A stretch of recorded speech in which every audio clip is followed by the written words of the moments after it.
Quand une société gouvernée par le mental veut gouverner, elle n'a pas les moyens de donner de la joie au peuple, elle va lui faire peur. Et donc à ce moment-là, c'est ce qu'elle privilégie. Elle peut faire que ça. Elle peut rien faire. Pas. Non, elle peut pas faire. On peut pas gouverner une société qui est piégée par le mental, ne peut gouverner que par le mental et donc ne peut pas produire, ne peut pas répandre d'émotions positives. C'est pour ça que à la télévision, dans les journaux, on ne voit que des horreurs. Enfin, les événements négatifs sont privilégiés. C'est ça qu'on met en avant.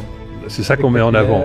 C'est parce que si on veut contrôler les gens, il faut leur faire peur. On ne peut pas leur parler de belles choses, il faut leur parler d'horreur.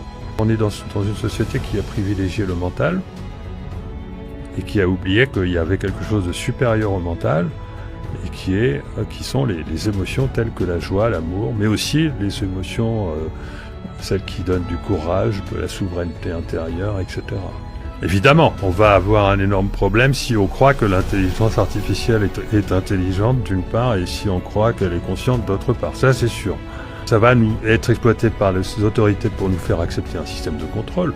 Oui, parce que quand le peuple commence à croire que l'IA est plus intelligente que lui, il se soumet.